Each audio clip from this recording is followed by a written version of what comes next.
by a monolithic and ruthless conspiracy that relies primarily on covert means for expanding its sphere of influence. It is a system which has conscripted vast human and material resources into the building of a tightly knit, highly efficient machine that combines military, diplomatic, intelligence, economic, scientific, and political operations. Its preparations are concealed, not published. Its mistakes are buried, not headlined. Its dissenters are silenced, not praised. Billions of people just living out their lives, oblivious. Choice is an illusion created between those with power and those without. I drink your milkshake. I drink it up. Thank you, John Larson. I receive your kind words on behalf of all of our courageous members of the House of Representatives who want the best for the American people. And what we can do that is best for them in the next 24 hours is to pass affordable, accessible health care for all Americans. The best for all Americans is to have 32 million more people to have health insurance in our country. The best for... Piece of stinking filth. Shh, say it again, Shali. This is AJ of the InfoWars. Listen to the Shaliak. This is Alex Jones of InfoWars. Listen to Shaliak on the Cold Reality News and Report. This is the coolest thing I have ever seen. Well, hello there.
We were scared.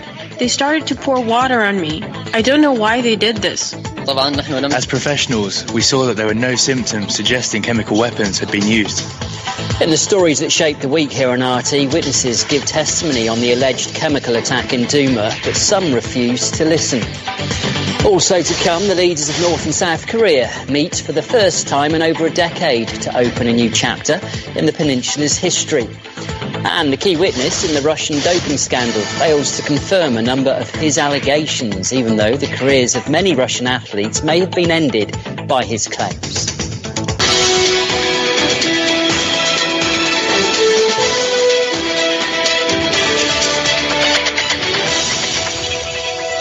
Hello, welcome. You're watching The Weekly here on RT International, where it's just gone 4 o'clock in the afternoon here in Moscow. Now, this week, locals, including doctors from the Syrian town of Duma, testified at the UN-backed chemical watchdog headquarters in the Netherlands, saying they'd witnessed no signs of an alleged chemical attack on April the 7th. RT Arabic located a boy seen in an unverified White Helmets video showing the supposed aftermath of a toxic strike. He also gave evidence to the OPCW, but not everybody wanted to hear what he had to say, as Murad Gazdiev explains. When these videos emerged, pundits and politicians took them as gospel, the truth, conclusive, indisputable and irrefutable proof of Assad's chemical sins. The chemical weapon that killed dozens of civilians here. Canisters that the Assad regime has previously used in chemical attacks. The Assad regime has used the same yellow gas canisters. The NSC telling Fox News they have a high degree of confidence that it was used. They must have had solid evidence. You don't just launch 100 cruise missiles in an act of war without convincing proof beyond any doubt. Right? Right? Wrong. We were in the basement and then heard someone outside scream, "Go to hospital." We were scared. They started to pour water on me. I don't know why they did this. Pundits and politicians who've never been to Syria swear it happened. Witnesses, locals who were there in the hospital in question, say they didn't see a thing. All they saw was white helmets dousing confused civilians with water. Neither did the doctors see anything. On the 7th of April, I was in the emergency room treating patients injured during the fighting. The same day, around 7 p.m., we started receiving patients with breathing problems, about 15 cases. This happened because people were inhaling smoke and dust. They only showed symptoms of choking and nothing more. It all happened because one missile hit a building nearby, and a lot of dust got into the hospital rooms. The screams, chemical weapons were used to create panic. This lasted for about an hour. We were treating the patients and then sending them home. We had no fatalities or instances of people suffering from poisonous substances. This isn't helping. Western journalists, their leaders, insist it happened. Syria, Russia and locals insist it didn't. Dead end. Если вы не понимаете нормального If you don't understand normal language, let's try a different way. If you are impervious to our arguments, let us bring you the witnesses then. So, Russia brought more than a dozen witnesses to the West, to the OPCW, and invited Western press. Perfect opportunity for journalists to get to the bottom of this. Right? Right? How low do you have to go to bring a little child all the way here and threaten them? Right off the bat, denial. But here's the answer. We came here willingly. We demanded the Red Cross allow us to come here. Wrong answer. In truth, there isn't a right answer. No matter what you say to some people, no matter what you show them, they'll never, ever come around or change their views. How threatened do you have to feel to change your story and to deny a chemical weapons attack? Stubborn doesn't do this fellow justice. He's really the reason that boy had to fly over. Yes, Hassan is young, and it's been difficult for him to make it here. A flight here is no easy thing. Little Hassan has told you the truth, something you do not want to hear. It was a necessary measure. We needed to show that there was a lie, and a very dangerous one. Anyone who hoped there'd be a breakthrough was in for a disappointment. Hours of testimony and evidence, all for naught. You mentioned in the Russian press release that somebody here was going to be present who was a witness of producing the video of the white helmets. And I was wondering where this witness is and if he can tell his testimony. It's my view. All these witnesses we heard from today are the evidence the White Helmets film is fake. I don't know. Maybe I missed something. In one ear, out the other, with no pause in between. Laura Gaziev reporting there. Well, we discussed this with the independent researcher Vanessa Beeley, who has been to Duma herself to collect people's testimonies too. When I spoke to people in Duma, doctors, medical staff in the same hospital, in the medical point that received victims on that night, they all also told me exactly the same thing as people are now hearing in The Hague.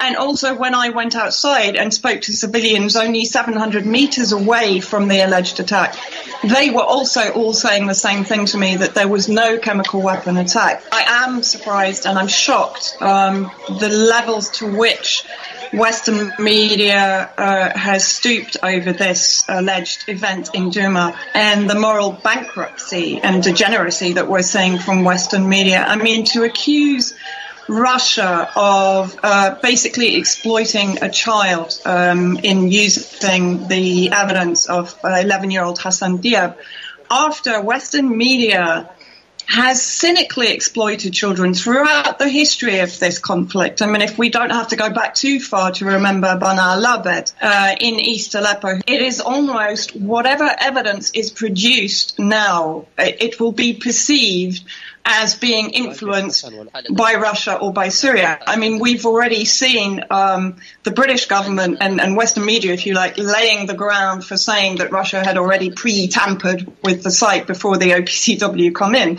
So we can almost predict that if OPCW find no evidence of chemical weapon use in that area, the next line will be, oh, but Russia tampered with it and sanitized and sprayed air freshener around the site before OPCW could get there.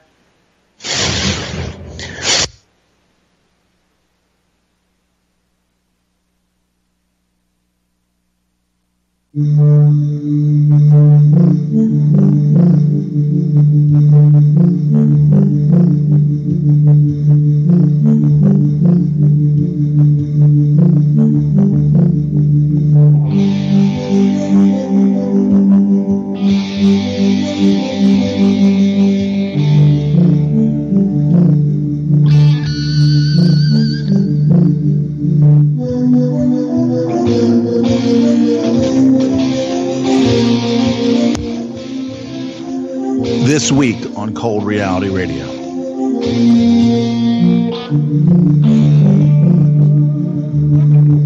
It's Correspondents' Dinner. even if Trump is a jackass, this behavior is absolutely offensive to anyone with half a brain.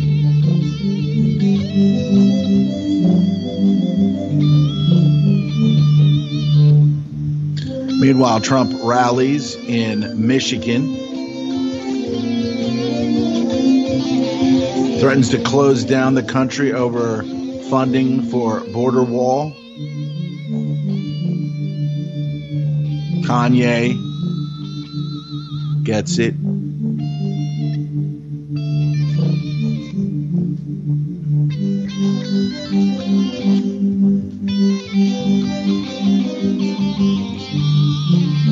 More deception, more denial of the Duma so-called attack with chemical weapons.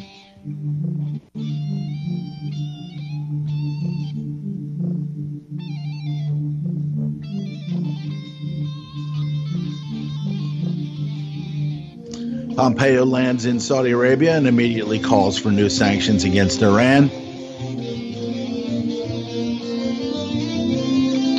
Mystery group of wealthy donors and Soros spend $50 million for private Trump-Russia investigation to further divide the falling empire.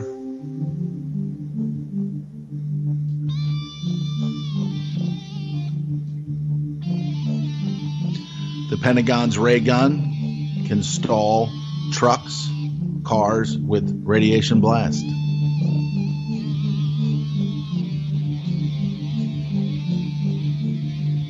Artificial intelligence for policing stirs ethical concern. Don't worry, no worries.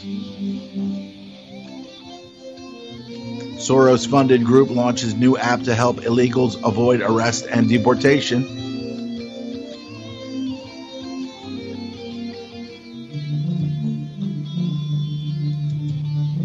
Incoming, NASA says 5 close asteroid flybys will take place today.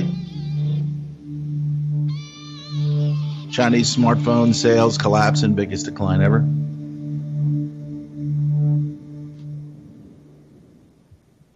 That and more on today's edition of Cold Reality Radio here on the UCY.TV Broadcasting Network. This is Cold Reality Radio. As I said, and I am the host. I am the Shali Lama. And it really doesn't quite matter what evidence is brought to the table about the chemical attack. Everything is a lie except for Western media.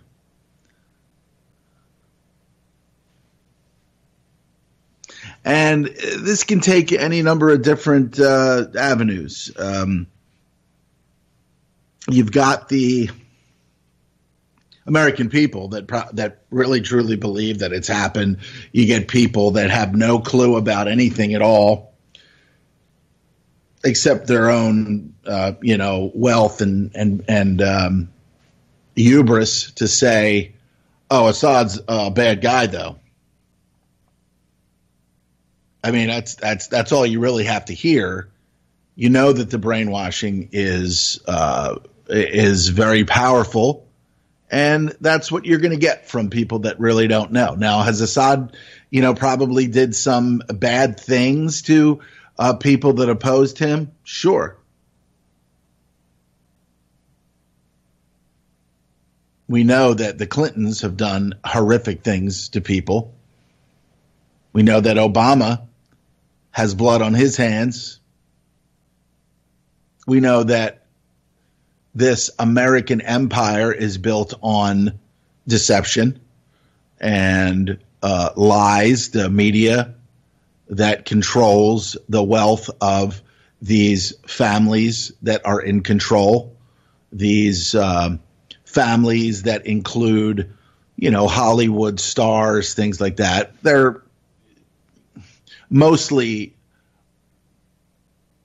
until they get pulled into a political side to further manipulate the starfuckers that are out there that will, vote whoever Kevin Costner votes for, or whoever Tom Cruise votes for, or which, by the way, I don't think that Cruise has ever endorsed any public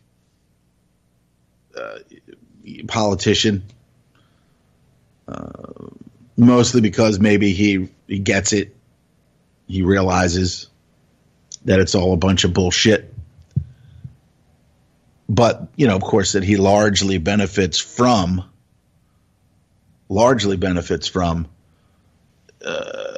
his stardom. But these families that have basically ruled and controlled, it might have shifted a little bit and moved in certain directions. These people in power, the people that you see, the Trumps, the Clintons, the Bush family, they largely kind of work and do exactly what they're told to do.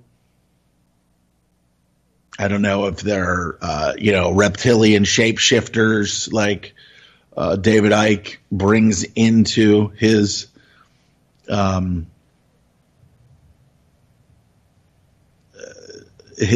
breakdowns of where we're at this time. It's always fascinating to listen to him because he kind of breaks it down. He breaks down the whole, these are families, but then of course he kind of pulls in the reptilian interdimensional Chikatori, his friend Credo Mutwa from Africa calls the children of the serpent the Chitahori. When Ike started talking about these, interdimensional entities in his book, The Biggest Secret. Now, it's pretty fantastical, but at the same time, he does cover the pedophilia, these people that harm children and do awful things. These networks that are just running rampant in Europe, in Scotland, in all of these different countries. These people are just the worst. Jimmy Savile, who was frequently in the presence of the royal family, he was eventually found out to be a pedophile. And there's UN endorsed organizations that just recently man was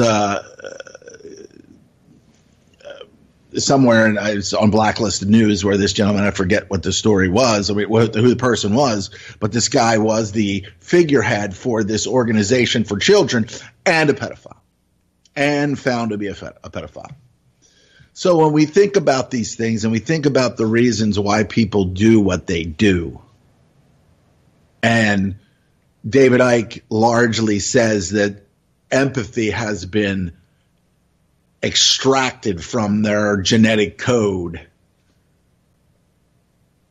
that they cannot empathize with someone. So blowing up a high rise or two high rises and killing 3,000 people is a means to an end for whatever the ultimate goal is. Starting a proxy war to regime change in Syria 7 years ago, proxy war to eliminate Gaddafi, another country that largely moved away from or was starting to move away from the petrodollar, moving to the dinar, and Gaddafi trying to influence others in Africa to move away from that currency of control, the petrodollar. Syria also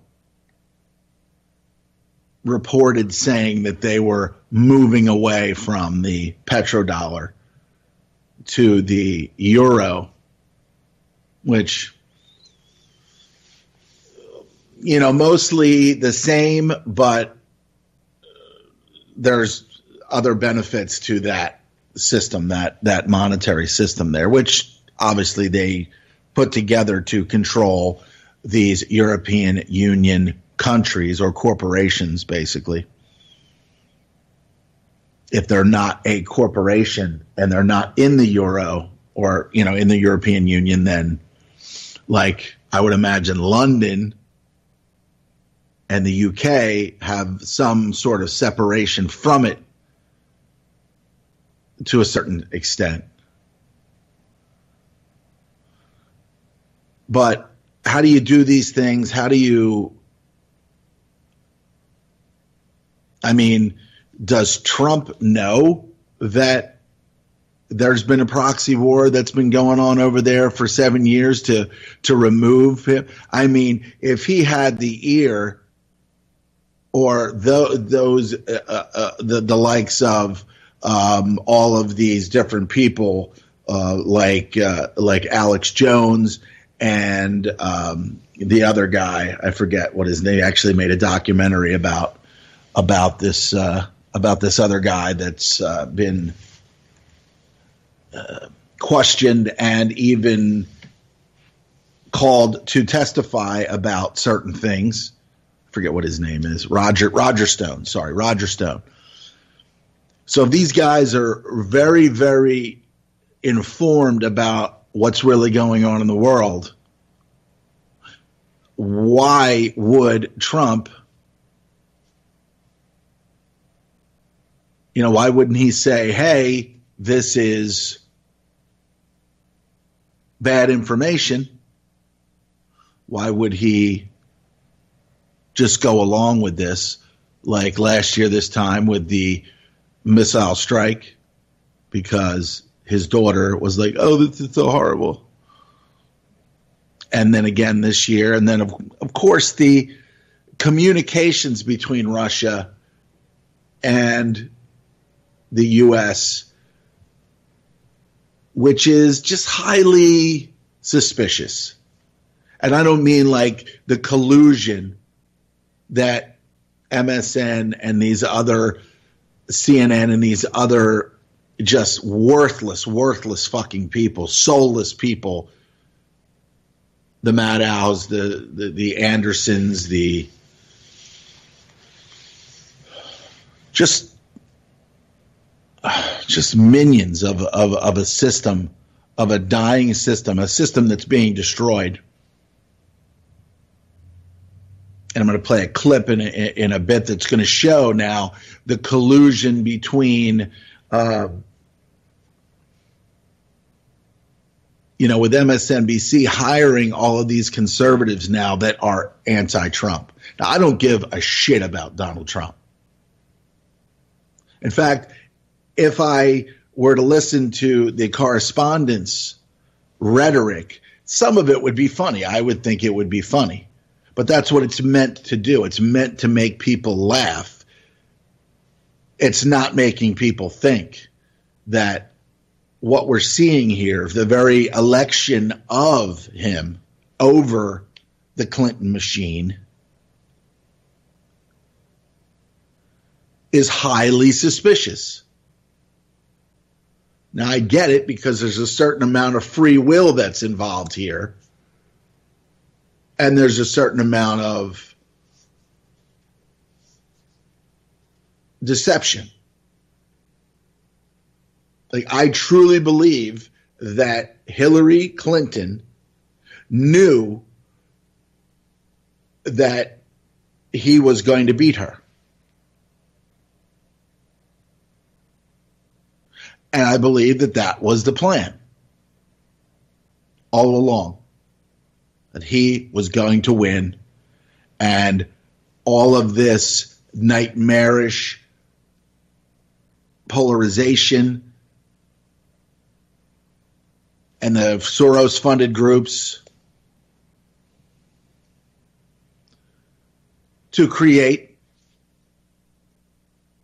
the division that will eventually bring the country down. And there'll be events that happen, global events that happen, that are going to exacerbate that hatred, that polarization, the left and the right, those that hate Trump with a passion, those that love his policies and the things that he's tried. They love that he missile attacked Syria, and that he apparently is the bringer of peace to North and South Korea, which will no doubt there will be a peace prize somewhere in there. Probably not for him. I don't believe that he had a lot to do with it. I believe that there was, this whole thing about him shooting missiles and then the deactivation of those missiles. Now but that could be true. And then he realizes, I better play. I better play, because it turns out that all of this technology, all the tech, has these processors in it that are running the ARC processor. I don't know if I'm going to start listening to that Sovereign Tech, try to find out if he knows anything about this. But apparently, it's some kind of these Intel processors and these AMD processors, and all these processors that run all of the computers and that are these motherboards for computers are designed with this processor that not only is a processor, CPU, but then it has a processor inside of the processor. And it controls many, many different things, much like the Stuxnet virus when it was implemented into, or supposedly into, Iran's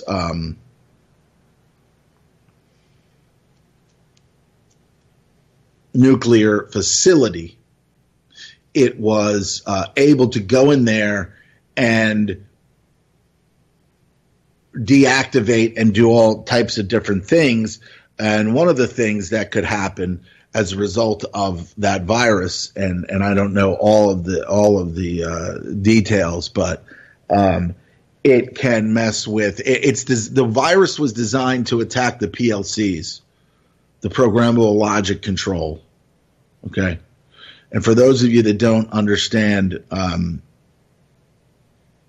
these microchips, okay, they are logic. They are, they're just transistors. So they can be programmed to create a charge or create a small charge. Something 3.5 volts and above is considered to be a 1 in computer binary language, or if it's something below 1 volt, then it's considered 0. So everything was based on these chips, these transistors that are just switches. Now you can program them to be, if you and they create all this different type of and, or, and NAND. So and, if you have an and gate, and you put a 0 and a 0 into the transistor, you get a 0 out. If you put a 0 and a 1, the output is 1. Okay? If there's any ones in there, the output is 1. That means and, meaning it's addition. Or if you have a NAND gate would be the opposite of that. So the only way, if you have a 0, what the heck is that? It was a 0. If you have 2 1s, then the output is a 0. So they changed the logic around so it would be the opposite of an AND. So if you have a 0 and a 1 in an AND gate, that would be a 1. But any 1 would be a 0. So if any 1 charge would be put into it, it would be a 0. So the opposite of addition logic, or there's the OR gates, the AND gates, the NAND gates, the NOR gates. And so they built this technology into these programmable logic circuits. There's a 555 timer circuit that is universal.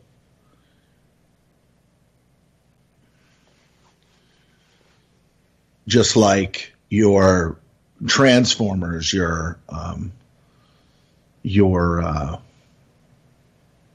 step up or step down transformers, where a radio that you plug in. All right, so say I have this mixer here, and then I have an adapter. And what that does is that adapter will input 125 volts of AC, and then it will manipulate it, change it, and then it will turn it into 50 volts DC that this device it can use, just like anything else. Turn AC to DC to run something. So just electricity in and of itself, pumping into your house. And then, of course, the devices that run the television. I mean, this is just magic that they were able to just break down these devices and these elements and to make them do the things that they do for video, for analog to digital, digital to analog. I mean, it's absolute fucking magic. So there was a standard that was created when all that was put together. And as they were building this technology, and of course, Microsoft and Apple and these companies that were created to do exactly what they're doing today. These weren't, accidents or successes like, oh, we never thought that. No, this was always supposed to be what Microsoft is, what it is today. And it is what it is because very, very powerful people and organizations. I mean, Microsoft is basically IBM. They had to create a spin-off because of laws that they created that protect them and their intellectual property, so that they had to figure out ways to,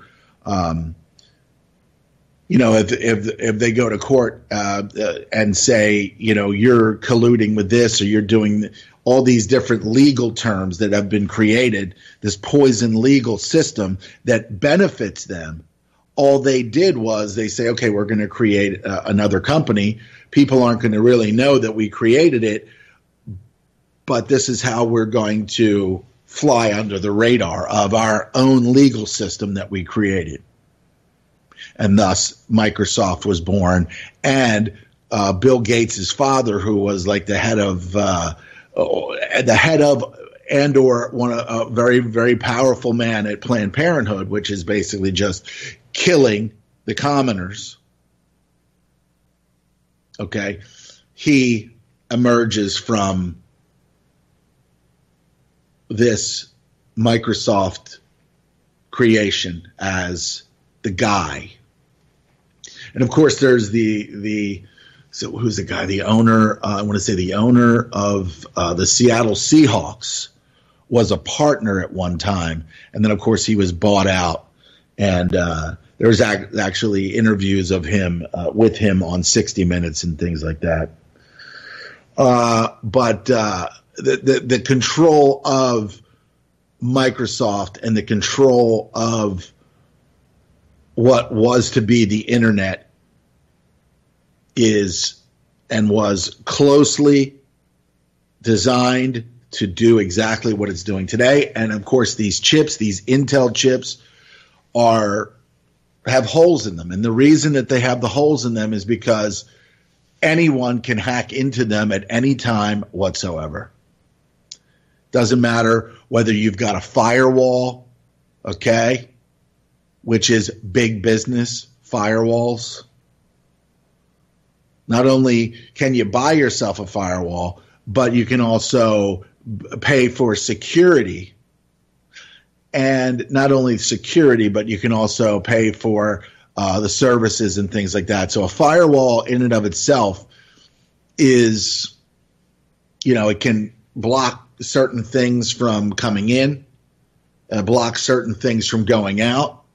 But at the same time, when those chips and that technology is and was created to be hackable, there's no stopping the creature that puts together all of this technology. And so as we move forward, if you have Russia using the same things, and the different types of technology, I mean, there's ways to kind of do things, but if you have enough information and enough knowledge to be able to, that's honestly, that's where Edward Snowden kind of came out of. These people are trained in these systems. And if you look into Snowden and you look into some of these genealogies, he's got connections to the people. Okay? He has connections to the people. We're not the people. I'm not the people. The people are the George Washingtons and those families, all the presidents that are basically related, and also related to monarchies in Europe that have always controlled, that have always thought that they have the right to control, the right to rule. Elizabeth, Prince Charles, bloodlines that go back to Vlad the Impaler, Vlad Tepes.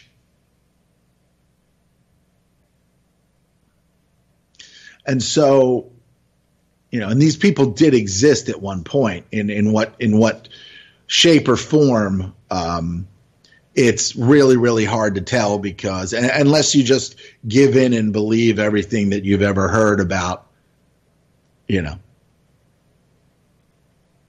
all of our world history, good luck.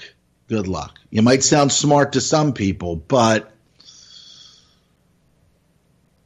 the dirty little secret is that it's all been manipulated and all been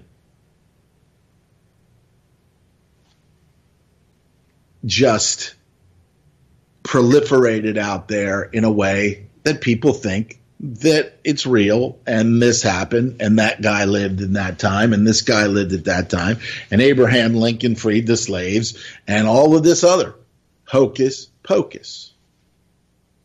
Just absolute hocus pocus.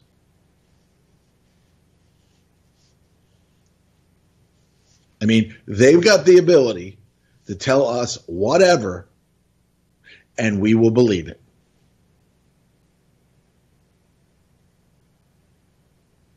They will say whatever. If they say that one day we will colonize some other planet, that doesn't mean you, ma'am, sir. That doesn't mean you. That means them. They will, if in fact those other places actually exist at all. But they'll make you think that they do.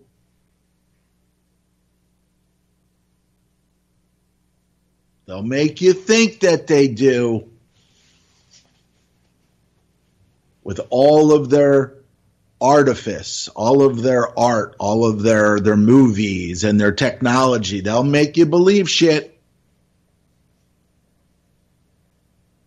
Just like before we even knew what the Earth was, they gave us Star Trek, and sure enough, it was a universe that was vast and all these different planets with green ladies and creatures and blue people. And they were all having issues that the Starship team, the Star Trekkers, had to solve way, way, way before we even knew what the Earth was or what it looked like from space. Isn't that fantastical? Isn't that something?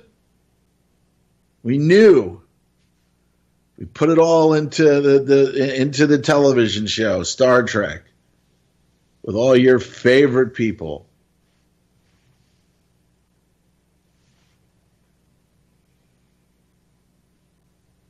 So we just it's all whatever, just believe whatever. And then next thing you know, the 69 trip, and then everything was good. Everything we knew, this, we went here, we went there. We lost all this data, this really, really critical data that was lost. Never to be found. Much like, hitting an area with missiles where there was supposedly a chemical attack prior to people going there to inspect to see if there was a chemical attack. So just, But again, I still believe, I believe that in every one of these organizations, it does not matter what they are, whether it's organizations that are for nuclear safety, or organizations that the OPCW, the chemical weapons people, that we know about chemical weapons, and we'll tell you whether there was a chemical attack here. I believe that organization is infiltrated by the hidden hand or minions of the system. You can't have an organization out there that's going to tell the truth. But in this case, because America is ultimately going to be demonized for being what? A fucking bully. Where on bad information, not only did they attack Iraq and find no weapons of mass destruction and all of the hideous things that the media knows about, the Jon Stewarts and, that crowd, the trendies, eventually all of this stuff, all of these things, I believe it's truly going to come out in a way that it's going to show that, he didn't do that. He didn't chemically attack his people. But it's not going to come out that the white helmets were working with, the intelligence agencies here and there, you know, our friends in the Middle East, the oppressed. So largely, America is going to be under global scrutiny at some point. And we will be looked at much like the world looked at Germany in World War II. And what did the Allies and the people that decided that Germany needed to be handled? The same thing's going to happen here, I predict. I don't think I'm going out on LA. America. There's so many things that are going to need to work and fit into the equation for the downfall of the American empire. There's war. There's going to be global demonization, much like the global demonization that took place for Germany, and there's going to be retribution. There's going to be a price to pay, but the people who caused it are not going to pay. The commoners are going to pay. Because what happens during wars and civil wars, just like they said, people are just going to be killed. People are just going to die. Much like the football player from the Arizona Cardinals who went over to Afghanistan and was killed by friendly fire, but at the same time he was also communicating back to, on some level, he was communicating back to his family that there was some, you know, I mean, if you're over there and you're fighting and you're like, yeah, we got to do this, and then it doesn't take long to see that what you've been told and the reason why you went there, something's not adding up. Something's not adding up. Because you can't fight a fake war on terror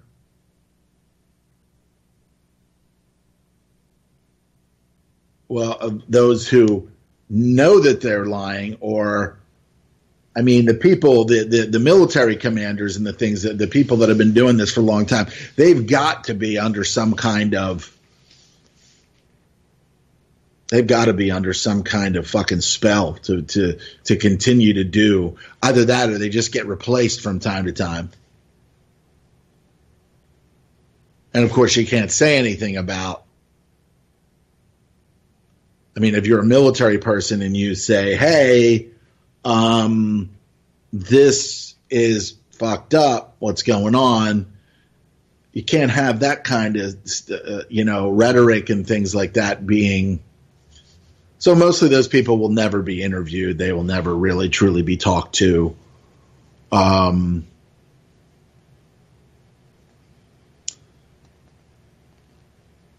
war is profitable, and if you have fought in one, then you're the greatest thing ever, unless you stop going along with the narrative, then you become something. If Norman Schwarzkopf from the Gulf War back in the early 90s were to surface and say, hey,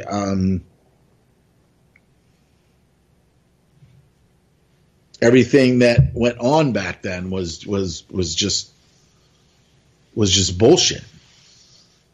But I don't know. It's very, very, very, very bizarre. But I truly believe that there's a continuity of agenda, not only And maybe even in Syria, there's a continuity going on.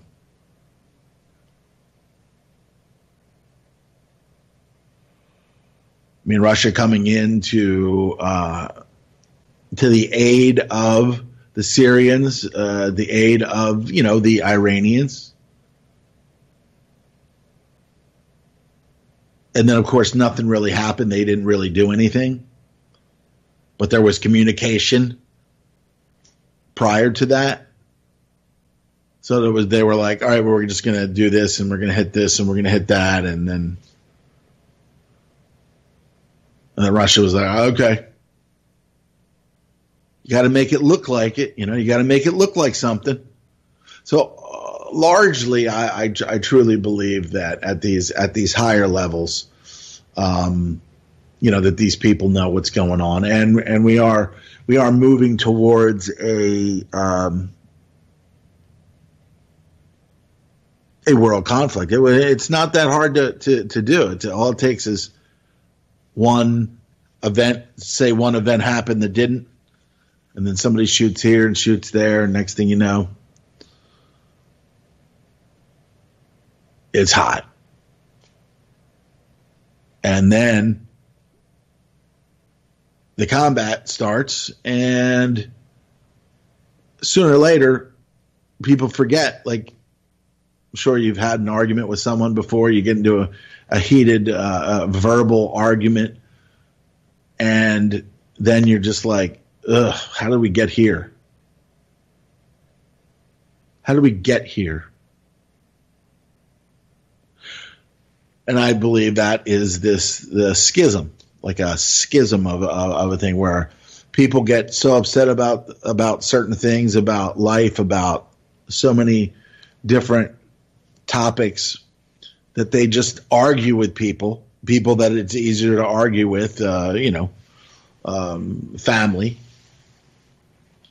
And then you don't even realize what you were fucking arguing about.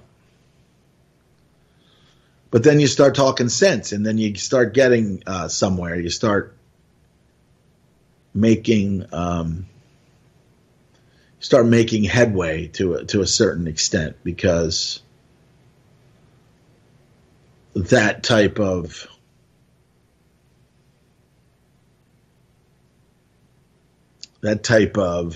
dialogue opens doors for people to really start to examine things and say, it really wasn't about this. It's really about that. And so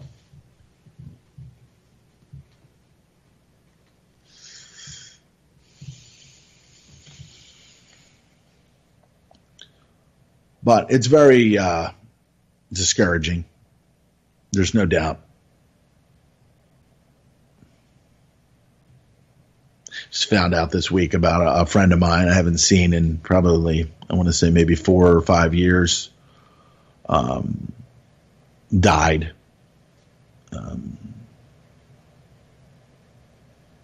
His family, they didn't know. I mean, I wasn't on I haven't been on Facebook in forever. Kind of suspended it, deactivated it. I know it's still active, but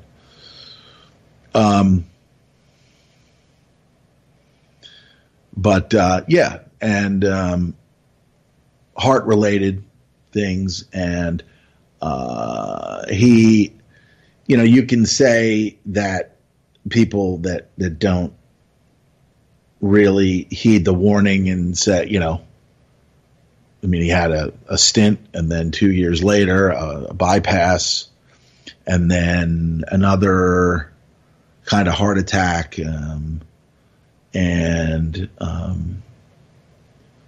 so, and then of course he got put on all these meds, and when he was deemed, when he passed, paramedics, they took all the drugs that he was on. Of course, the the drugs that he was taking caused diabetes. So he was I guess he became insulin dependent. And then, at that point, if you don't try to do things holistically, and naturopathically, if you don't try to address these things, it's just a matter of time. Because when you will rely on the system to fix you, and then that system will say, here, well, you need to take this, you're going to need to take that, you're going to take, and all these different drugs, and then eventually it just the drugs and him. He has to take responsibility. Like if he was here right now, he would be like, yeah, I totally fucking,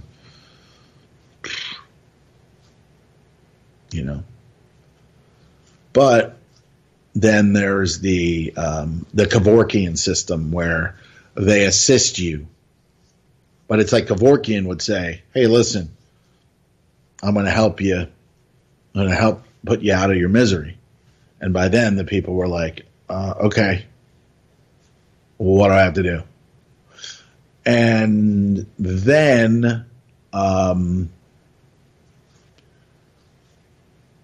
with the system today, they assist you, but they say, oh, we're going to make you better. With all these toxic petroleum-based pharmacopoeia poisons. And just hearing about it is just so sobering, because it's one thing when you hear about somebody, you hear about somebody on TV with dying from something, or you hear something, but it's much more sobering when it's somebody that it's much more psychologically stimulating in a negative way too, but it can be used in a positive way to say, and he has a daughter in college, and then his other son is going to be graduating school. And if I could say something to his young son, I would say, I think he would want you to learn from his mistakes. And so there's so many people these days, there's so many young people that, because I really do truly believe that McDonald's should just be murder. It should just be not McDonald's, but M is for murder, like the movie.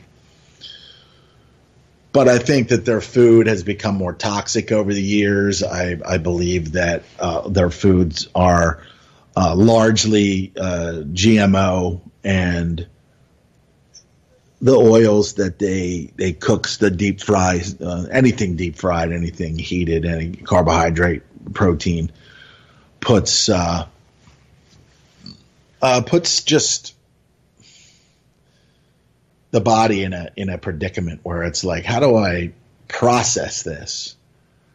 And then the body does what it can do, which it means it tries to repair itself from the damage that was done to it when it was processing this garbage.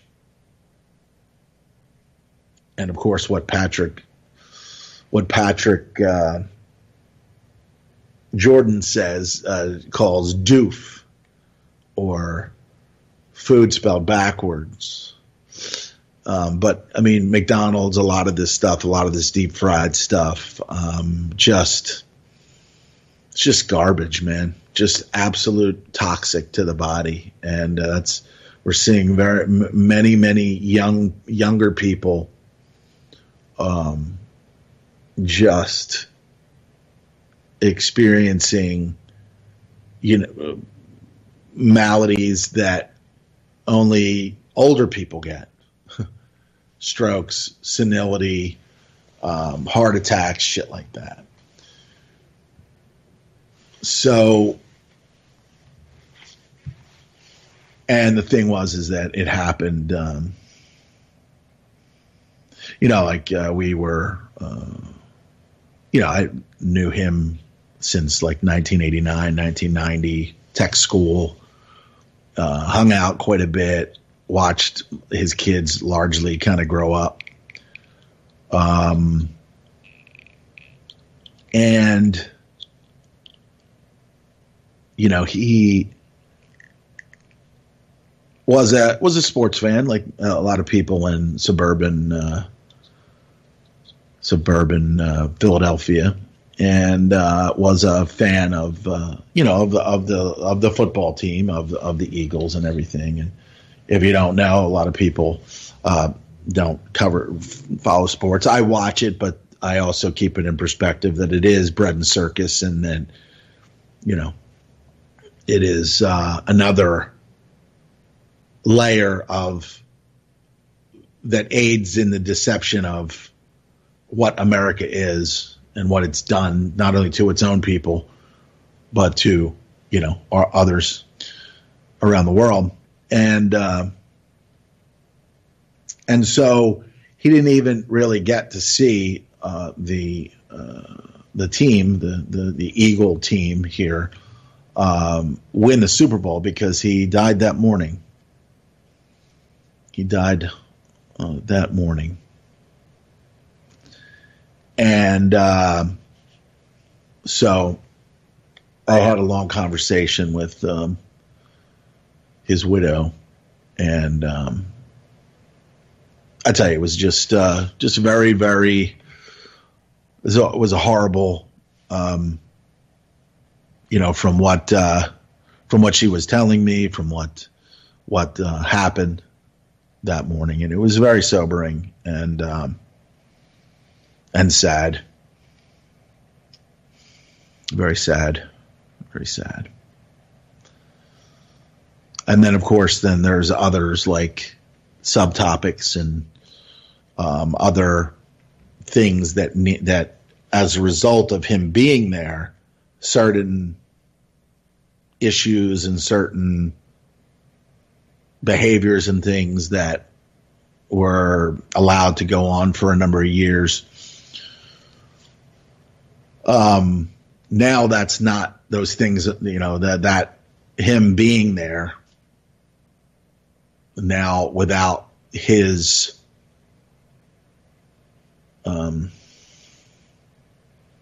let's just say without his influence anymore.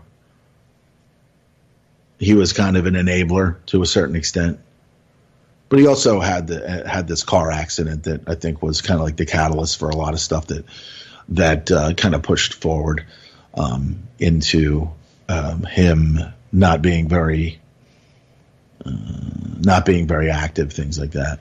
And then of course, which I believe because of his diet and everything that happened there, it was just like burgers and fries and diet soda, of course.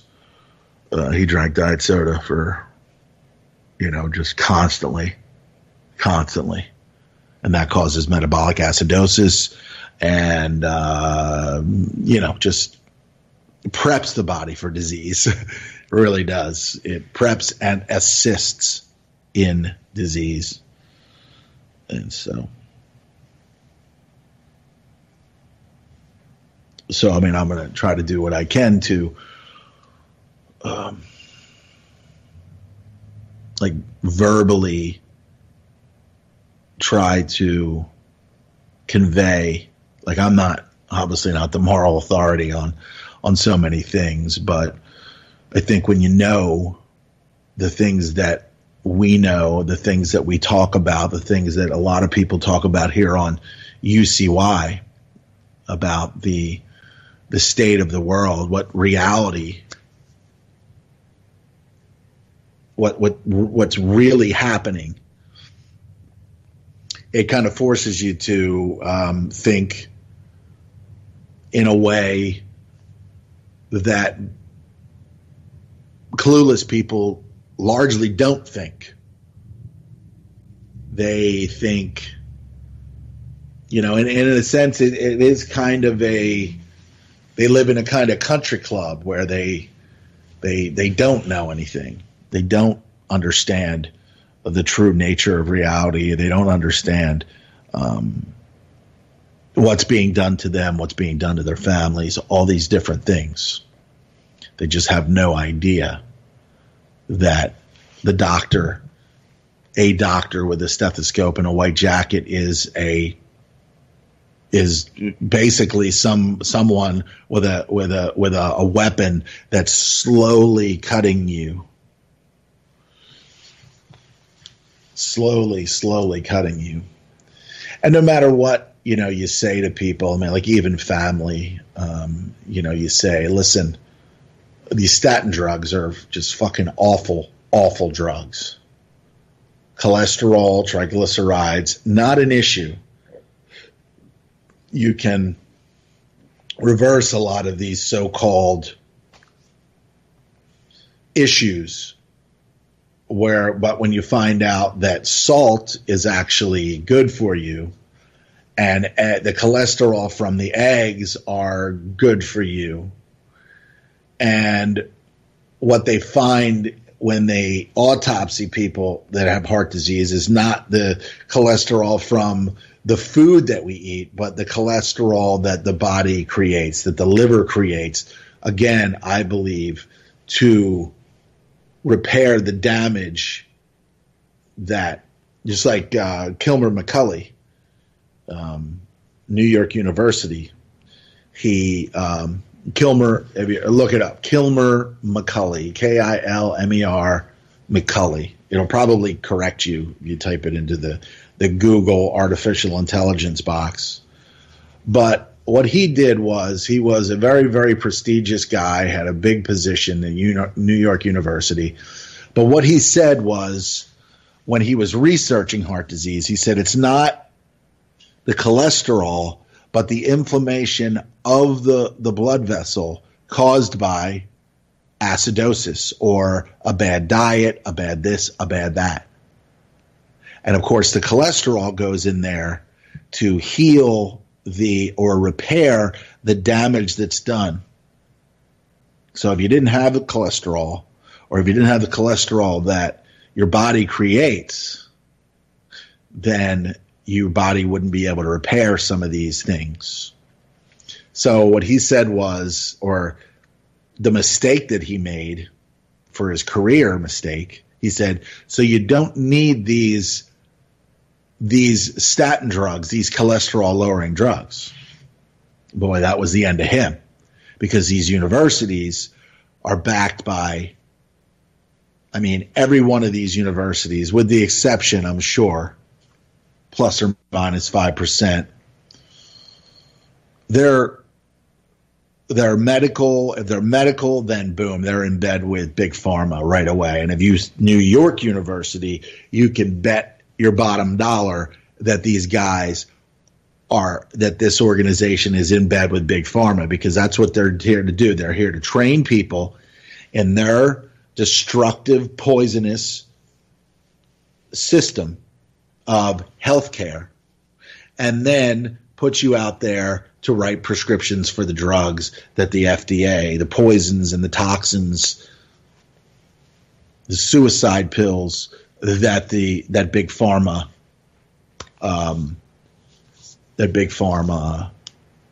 approves, that the pharmaceutical companies create, and I mean, at the very core, this is all bad. Never should have. And most of these drugs should never ever have been created. But we're seeing so much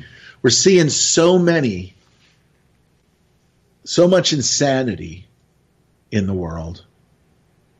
And I'm going to play a clip from Funny Man Lee Camp from Redacted Tonight, and also another one where you can see now that the MSNBCs are now hiring conservatives that love George Bush but hate Donald Trump. So you see this morphing, this amalgamation of just garbage people. Again, Anderson Cooper, Maddow, largely there because of her, her being a lesbian and, obvious that she's, that's how she was designed. She was born and she moves like a man. Her mannerisms are like a man, no pun. And so that's MSN said, let's do this. Let's make something out of her. Let's make something out of her. So that's what they do. They take people. But the thing is that she has free will. She doesn't know that they're using her for her sexual status or her, that's what the system does. They grab people and they entice them, the carrot and the stick, right? So the carrot was, Obama being in there and all they could do is just love him and just and then the stick came in the form of Donald Trump, winning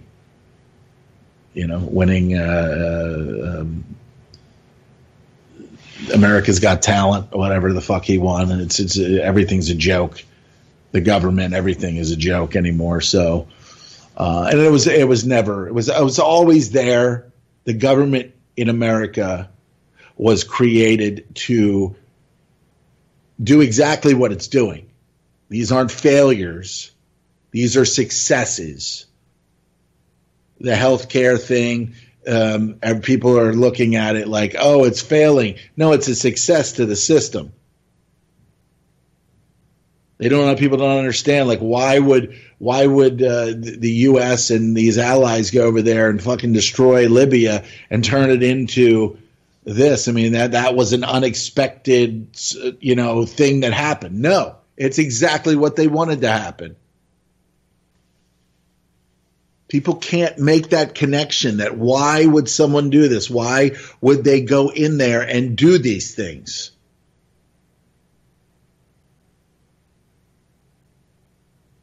Because maybe David Icke is right. Maybe they have no empathy. Maybe they're possessed by trans-dimensional, interdimensional, reptilian something or others.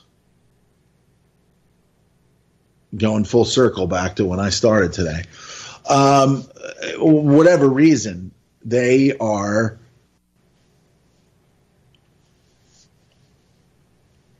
just bad people. They're bad people.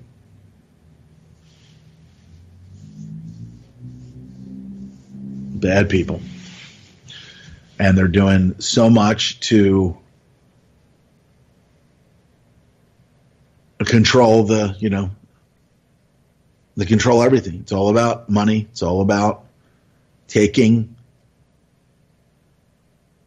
everything, getting everybody into the same monetary system. Libya was leaving the petrodollar, boom, attacked, murder, kill, rape, pestilence, incredible, massive refugee crisis as a result of it.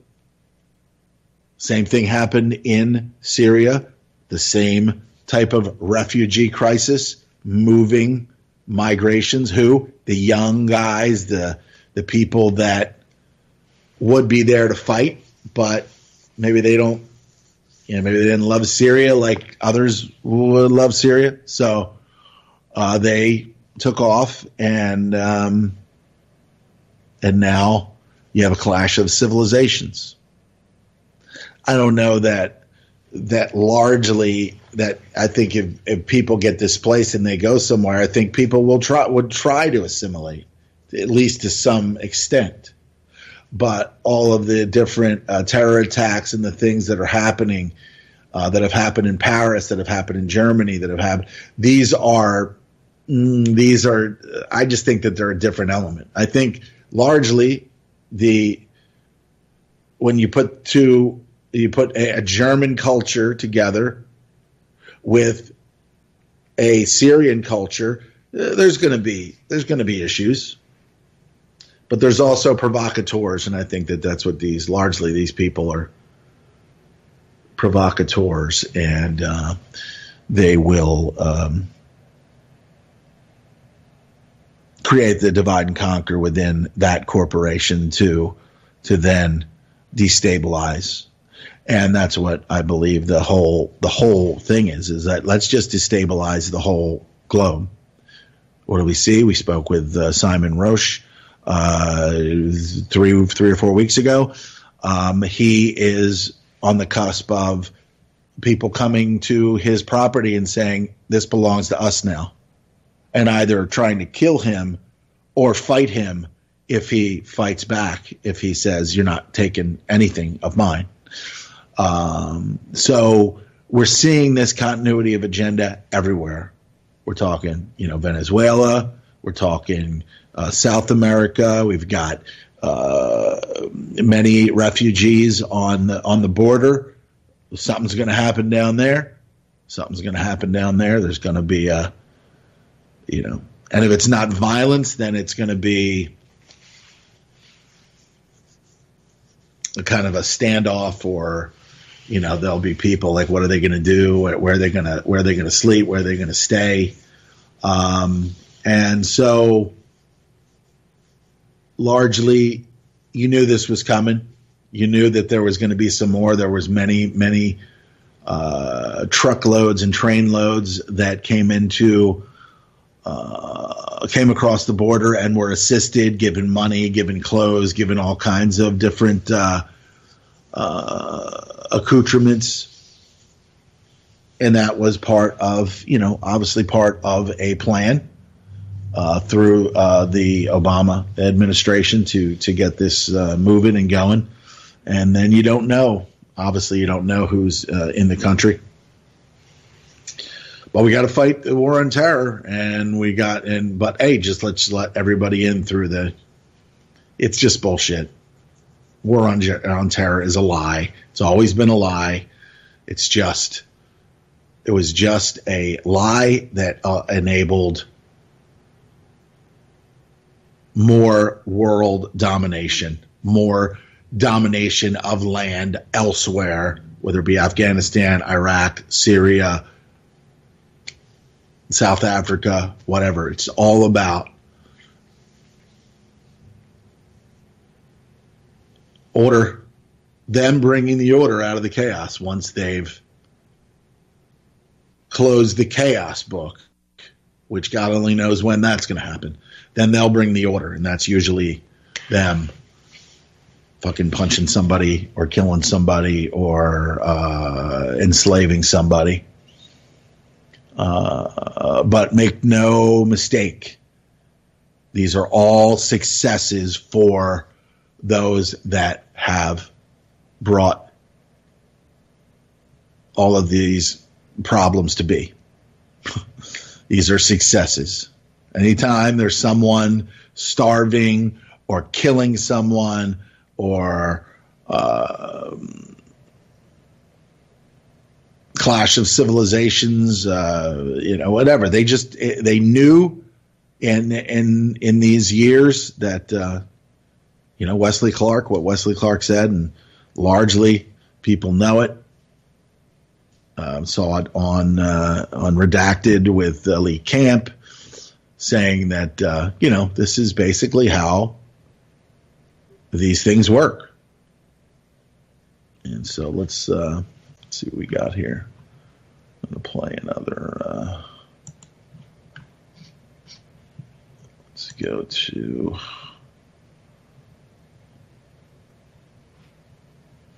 All right, let's finish this up here. Breaking news, there has been a chemical attack in America. Apparently, it took place in Flint, Michigan. The water there is filled with lead, and sadly, this chemical attack has been going on for years. The government... Wait. This just in. There's been another chemical attack in the United States. In fact, it's all across the United States. Cities have higher levels of lead poisoning than even Flint, Michigan. No word yet on if and when the United States military will be invading cities across America in order to make them safe from these chemicals. You know, this just in. There's been a chemical attack in the United States. Police officers have hosed down men, women, and children with a chemical that is actually illegal, according to the Geneva Conventions. Truly revolting to see such a chemical weapons attack. As PolitiFact states, the Chemical Weapons Convention bans the development, production, acquisition, stockpiling, retention, transfer, or use of chemical weapons, and tear gas qualifies under the convention as a chemical weapon. So, yeah, that truly is... this just in. There's been a chemical weapons attack in the United States. For decades, Shell and Dow hid a highly potent cancer-causing chemical in two widely used pesticides, contaminating drinking water for millions of people in California and beyond. I mean, the idea that this could happen in our own... Sorry. This just in. There's been a chemical attack in the United States. There's a class action lawsuit against Monsanto claiming that its hugely popular herbicide Roundup causes cancer. The lawsuit also says Monsanto knew it causes cancer and yet continued to promote it as a wonderful chemical to spray in your fields, in your house, on your dog, in your baby's face, you know, just to get that baby cheek glow we all want. And there have been about 24 studies, including the WHO, showing a link between Roundup or glyphosate and cancer, including genetic damage, skin tumors, thyroid damage, anemia, headaches, nosebleeds, dizziness, tiredness, nausea, eye and skin irritation, asthma, and breathing difficulties. In their defense, those also sound like the side effects of my Saturday night. So, except the cancer. No cancer. And now, recent reports show that glyphosate is showing up in wine, in beer, in your foods, even in your baby's face. So, basically, this chemical attack has hit nearly every American, possibly killing thousands. Again, it's tough to say when the U.S. military will be called in to stop Monsanto. Should be any minute now. Although, then again, the military and Monsanto are old buddies. They were in NAM together. They were. According to Dow Chemical's own website, companies supplying Agent Orange to the government included the Dow Chemical Company and Monsanto.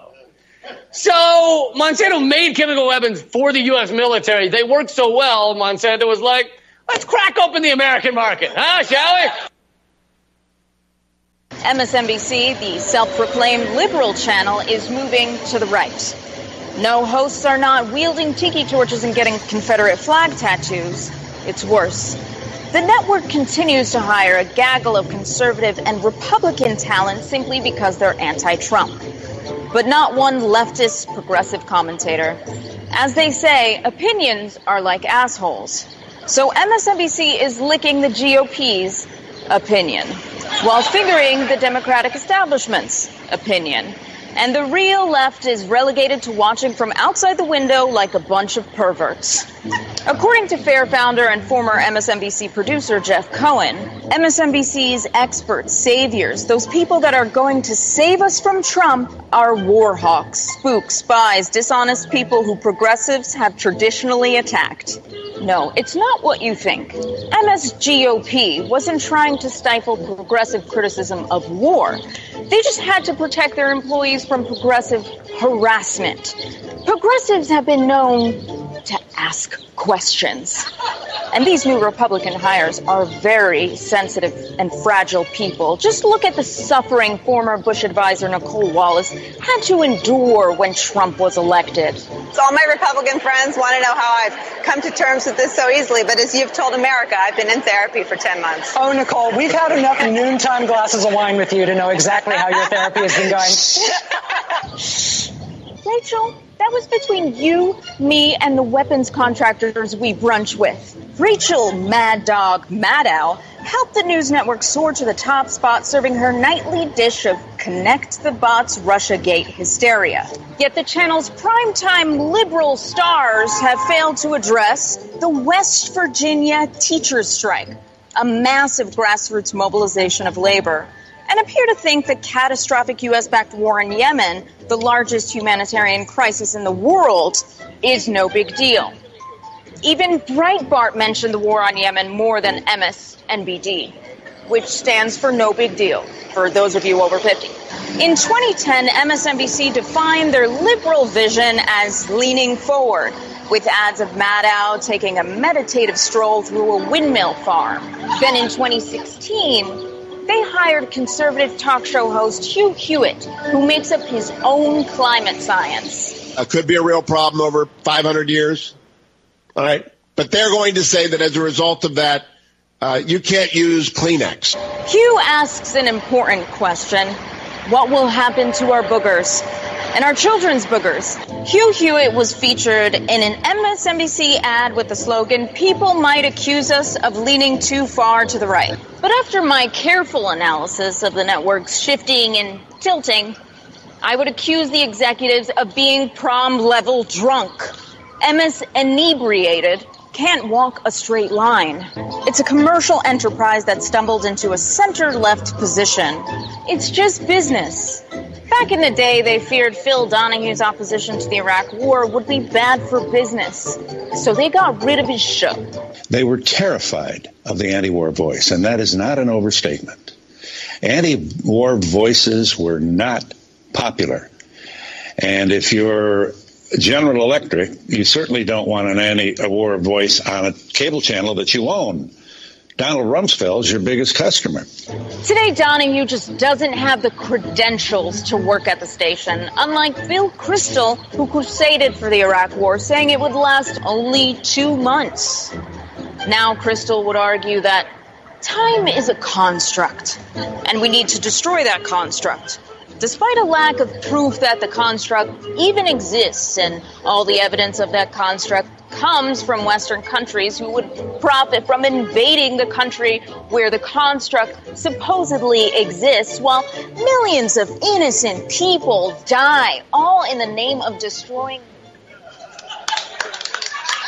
Now the network is a reunion of Bush-era neocons and corporate establishment Democrats having noontime wine. And that's becoming the standard of U.S. media, where the voices against war, climate change, and the pillaging of Wall Street are absent.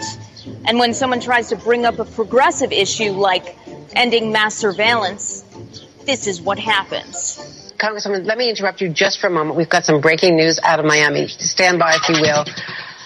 Right now in Miami, Justin Bieber has been arrested on a number of charges. The judge is reading the charges, including resisting arrest and driving under the influence. Reporting from the White House, this is Naomi Caravani, redacted tonight.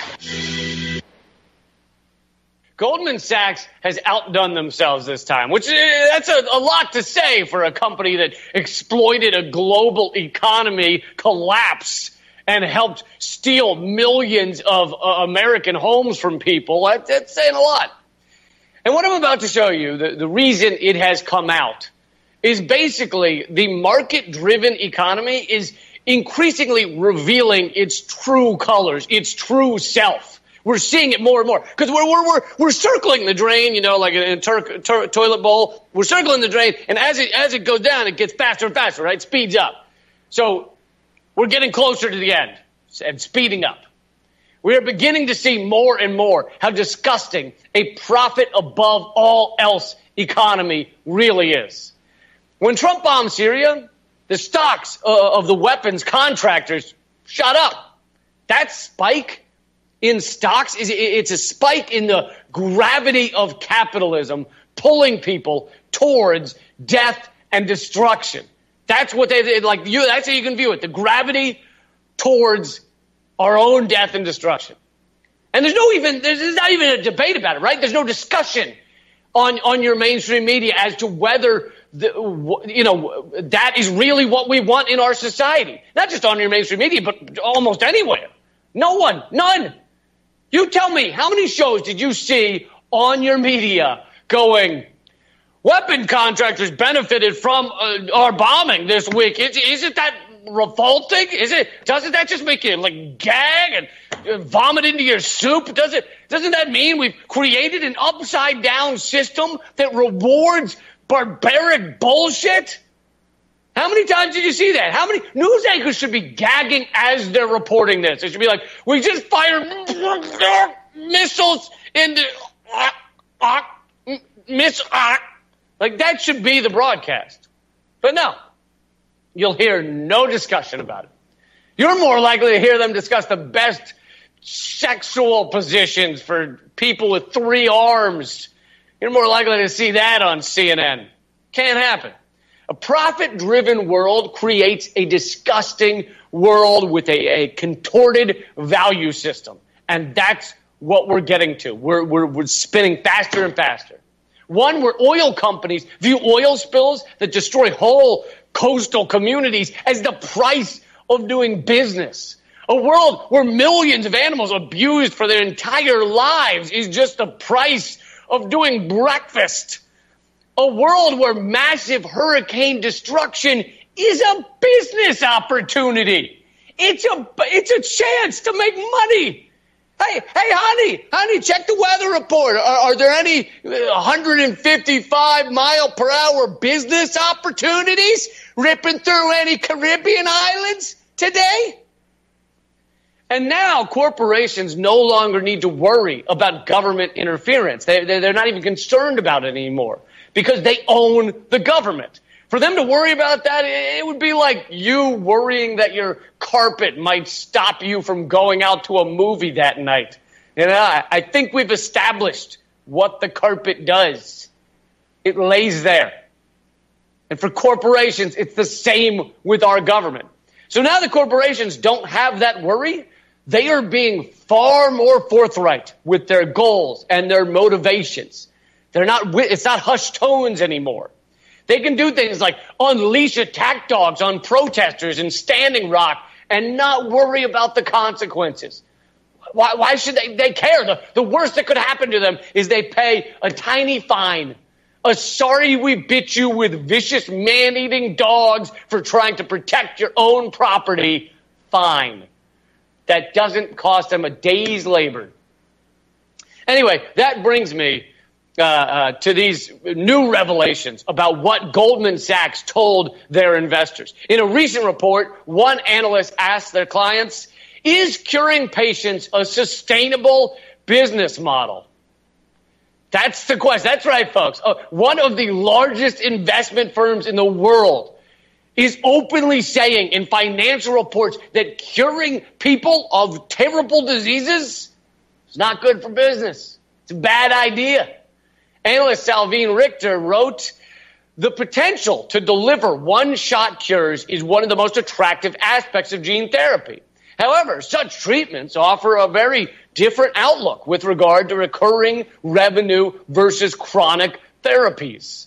While this proposition carries tremendous value for patients and society, it just helps society, it could represent a challenge for genome medicine developers looking for sustained cash flow. Curing people will hurt our cash flow. They fucking said that. They outright said that. They're not even pretending they care anymore. He says, while it could have tremendous value for society and for patients and for human beings, it's a challenge for our fucking cash flow. Yep. So let's see here.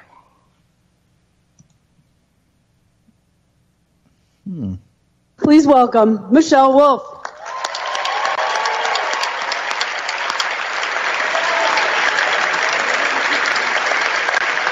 Correspondence. Yeah. All right. This is long. This has been long. Yeah. Good evening. Good evening. Here we are, the White House Correspondents' Dinner. Like a porn star says when she's about to have sex with a Trump, let's get this over with. Yep, kiddos, this is here getting tonight. I'm going to skip a lot of the normal pleasantries. We're at a Hilton. It's not nice. This is on C-SPAN. No one watches that. Trump is president. It's not ideal. The White House Correspondents Association, thank you for having me. The monkfish was fine. And just a reminder to everyone, I'm here to make jokes. I have no agenda. I'm not trying to get anything accomplished. So everyone that's here from Congress, you should feel right at home.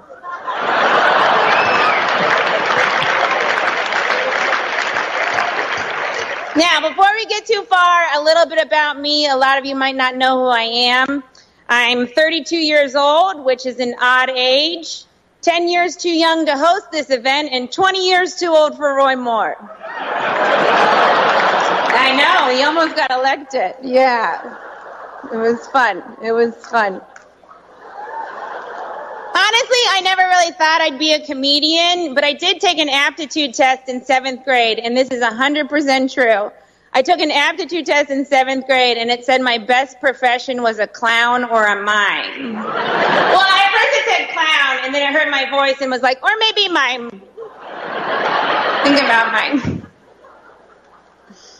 And I know as much as some of you might want me to, it's 2018 and I'm a woman, so you cannot shut me up. Unless you have Michael Cohen wire me $130,000. Michael, you can find me on Venmo under my porn star name, Reince Priebus.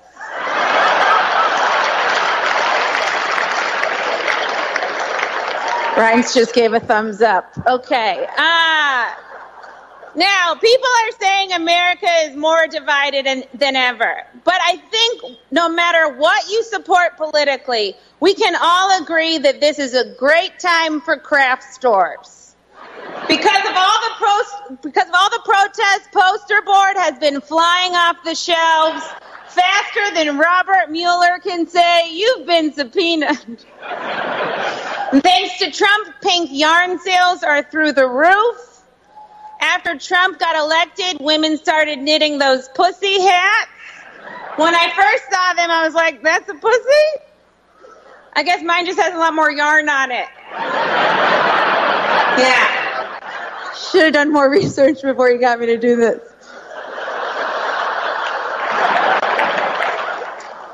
Now, there is a lot to cover tonight. There's a lot to go over. I can't get to everything. I know there's a lot of people that want me to talk about Russia and Putin and collusion, but I'm not going to do that because there's also a lot of liberal media here, and I've never really wanted to know what any of you look like when you orgasm. Except for maybe you, Jake Tapper. I bet it's something like this. Okay, that's all the time we have.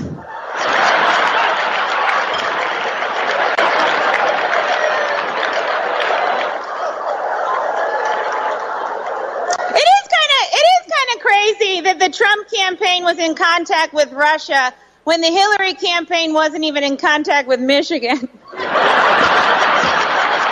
a direct flight. It's so close.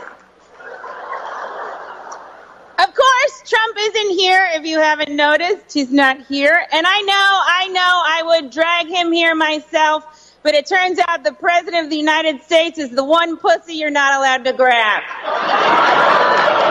He said it first. Yeah, he did. You remember? Good. Now, I know people really want me to go after Trump tonight, but I think we should give the president credit when he deserves it. Like, he pulled out of the Paris Agreement. And I think he should get credit for that because he said he was going to pull out, and then he did, and that's a refreshing quality in a man. Most men are like, I forgot. I'll get you next time. Oh, there's going to be a next time? When people say romance is dead. People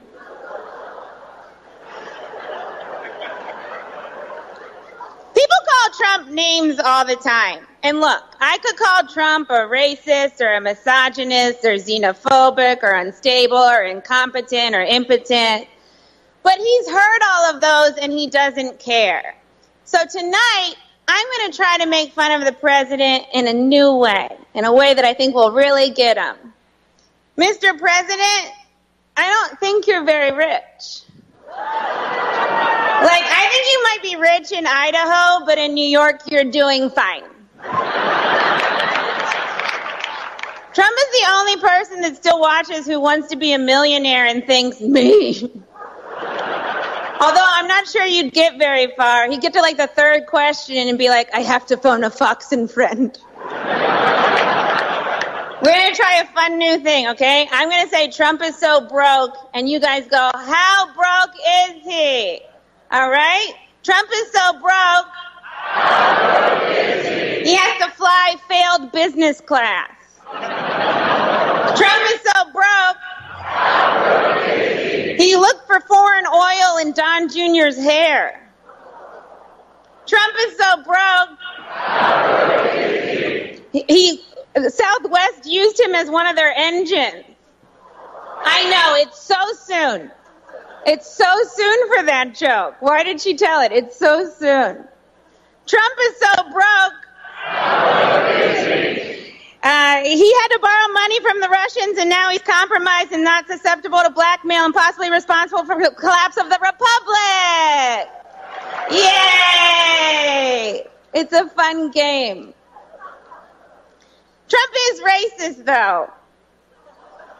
He loves white nationalists, which is a weird term for a Nazi.